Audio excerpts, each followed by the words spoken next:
ice cream, and in 2021 I got the chance to interview the legendary Xiu Xiu. For over 20 years, Xiu Xiu has broken barriers in the experimental indie and punk scene, with Jamie Stewart shining as an icon for artists who violently refuse to be labeled. Xiu Xiu has smashed around genres and dissected gender-politic debates along the way. With a signature radical camp vulnerability mixed with sick cynicism, Xiu Xiu never fails at leaving you with the best bad taste. Let's visit Xiu Xiu's world, together. So, how are you doing? I'm doing pretty good. How about yourself? I'm okay. You're in LA right now?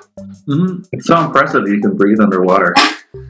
You often talk about provocative subjects like abortion, sexuality, and politics, like super raw, but in kind of violent terms sometimes. And when you perform and you see the audience singing these lyrics back to you and like singing along with your angst, like how does that feel? I mean, on one hand, it's none of our business how people react, and we absolutely want people to react in the way that is the most real for them. I wouldn't necessarily say it's therapeutic, but it definitely allows me to kind of get through the world in a more constructive way. But it's not like, it doesn't make it disappear. It's not like singing those events sort of frees me from those feelings, but writing songs about those types of things is a way to turn that negative energy into something else other than just, you know, the horror of what it actually is.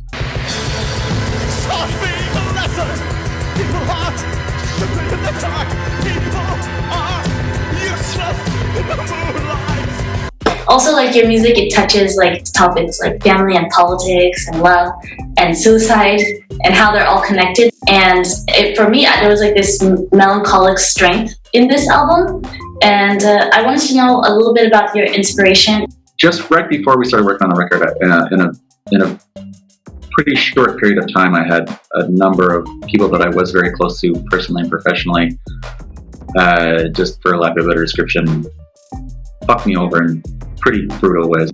And that's what it essentially led me to have a nervous breakdown when I said before I had to cancel some tours. It was just, I just couldn't deal with that amount of negative stress. And Sure. I mean, I'm kind of like you know, I'm a nut on a good day. So, you know, when there's external stress, I just don't deal with it super well.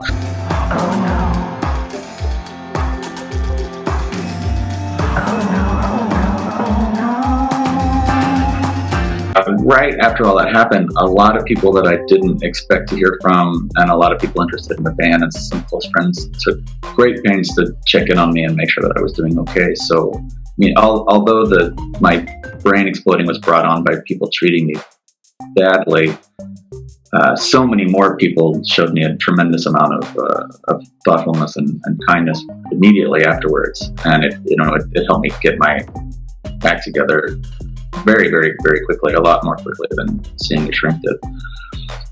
So the idea of doing things as duets came from trying to, like doing something with somebody else was a way to try to create a symbol for saying of gratitude for the people that were being so careful and sweet with me at that time.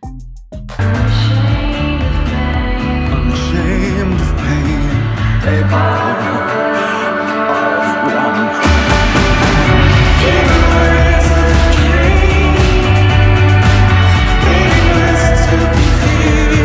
Has your songwriting changed from the beginning of your career to now? Well, when we first started, we had kind of a hard and fast rule about only writing about very specific real events, and that's something that we still definitely do. But as time went on, I don't know. There's no delicate way to say this. I just basically got into psychedelic drugs. My dad was a drug addict, so I was always very afraid to try any stuff. So, you know, as a teenager and as a young person, I never, you know, when you normally get into those things, I never checked them out. Yeah. You know, and then, fairly late in life, you know, I started exploring those things. And, and it just, I kind of became more interested in subconscious ideals or sort of, parallel, yeah, nice. Parallel existences and dreams and, the black magic and things like that. You know, the other world, the door to the other dimension opens up in music.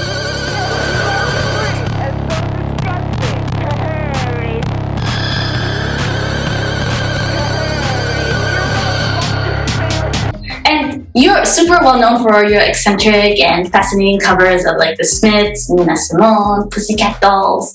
Have you ever met Morrissey or Nicole Scherzinger? Or Oh no. no? I don't know if I'd want to meet Morrissey now. I mean, he was my hero for such a long time, Me too. and now obviously he's become a fairly reprehensible figure. And it's it's difficult. I mean, I know a lot of people don't feel this way, but it's really hard for me to listen to music of somebody that I know is a horrendous person. It's ruined a lot of bands for me because I like reading music biographies and learning about music history, and there'll be some band, and then I realize this person who makes fantastic records is a complete pile of crap as a human. And obviously Morrissey has betrayed a lot of the politics that he inspired initially, so it's tough. I would like to have met him 10 years ago, but I don't think I'd like to meet him now. I would love to meet any member of the Pussycat Dolls. Okay, that's on the record.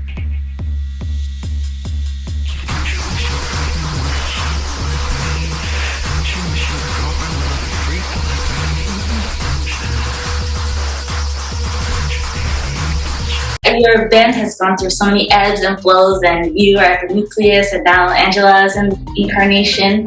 And you are like this icon for people who violently refuse to be labeled. And can you like give kind of some advice to like these producers and musicians that are coming up on how to like kind of reject being put into boxes and to stay true to themselves and their spirit? Well, that's a very nice thing that you say. Thank you. Well, it depends. Follow this advice at your own risk because it's not good career advice. Depending on what you want your musical career to be like. There's two things that to varying degrees of success I've always tried to hold on to, and one of them is have your motivation for making music be to try to give something to somebody else, and not to be pleasing, not trying to get over and try to do what you think other people will like, but what other people will like more often than not is a genuine expression of what is important to you, and being honest with who you are is in music, can be a means of being of service to other people.